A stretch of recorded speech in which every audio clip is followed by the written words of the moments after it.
What is the United States Census? It's a way of documenting how many people are in the country and other information as well. It helps the government determine where and how the population lives and what they need in the way of benefits and services. And also, the census reports are a treasure for genealogists. The older ones have been scanned and digitized, and we can view them now, for free, on our personal devices. We can search for names and find our ancestors, hopefully. Here are some websites that display these digitized versions. Census Records, National Archives, www.archives.gov/research/census. United States Census Bureau, www.census.gov. Family Search, www.familysearch.org/n/wiki/united_states_census. Now we can find out where our ancestors lived, decade by decade, and who lived with them. They are listed in order of address, so you can also see their neighbors, some of whom were relatives who settled near each other, siblings next to siblings, children next to parents.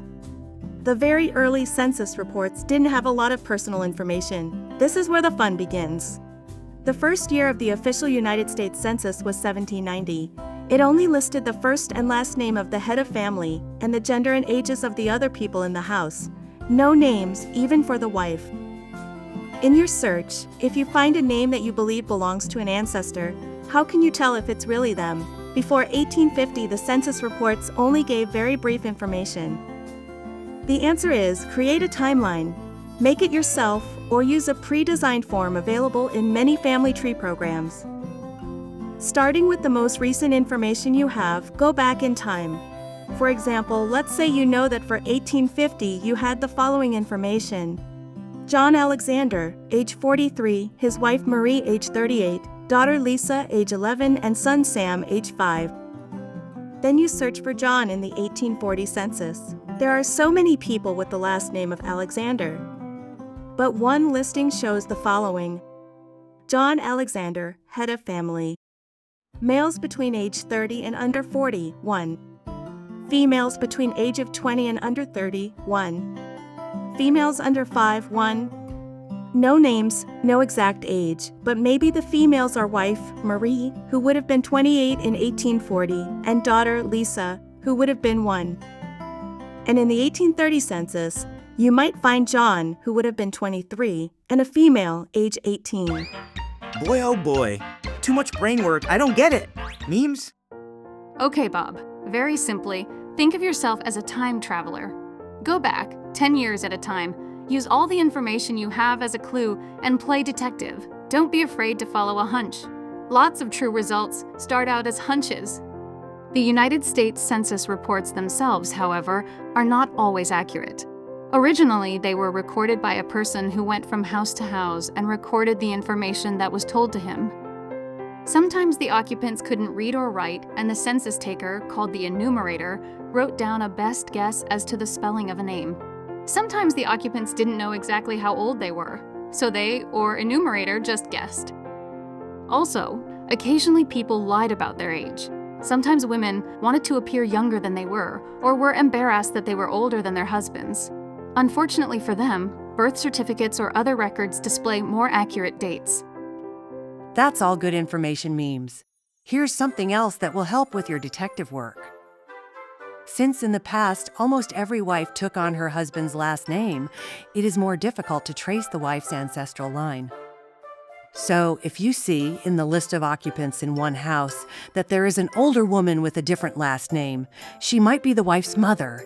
If you are lucky, she will be listed as mother-in-law under relationship to head of house. This last name is now a clue to the wife's family name. And here's another example of incorrect information. The censuses were also transcribed by humans who copied the original reports. Say the house occupant told the enumerator that he came from Italy, but the enumerator had terrible handwriting. Then a transcriber came along many years later, and the best he or she could figure was that the occupant came from Iberia. And you're left wondering why your relatives spoke Italian when they should have been speaking Spanish, according to the transcribed version.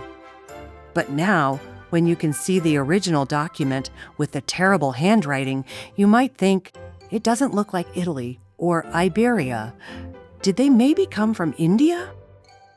Rule number 1, and this goes for all situations regarding transcriptions. Always try to view the original document. Don't rely on the transcribed version. Factina, did you mention the state census reports? They also fill in some of the missing parts in our journey to find answers. Glad you asked. Some states conducted their own censuses at one time or another. Most of these state censuses were taken during the 1800s. Wikipedia has a page dedicated to this. https://en.wikipedia.org/wiki/state_census_the_United_States. United States censuses taken from 1850 on list all kinds of interesting information, such as year of immigration, occupation and level of education, and more. Every 10 years, you will find a different list of questions that were answered. Now that we fill out these questionnaires ourselves, you think they are accurate, finally? Haha, sometimes we still get things a little wrong, either on purpose or mistakenly. And what happens if we don't respond?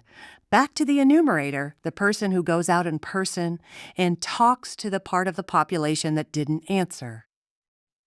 We have a guest speaker today, Mr. Geographer, who knows a lot about today's subject. Hi there, Factina. Thanks for inviting me to speak today. Article 1, Section 2, Clause 3 of the U.S. Constitution mandates a census, the counting of persons residing within the United States. The Constitution explains that the main purpose of counting the people is to determine the number of representatives each state shall have in Congress and to levy population-based taxes upon the states.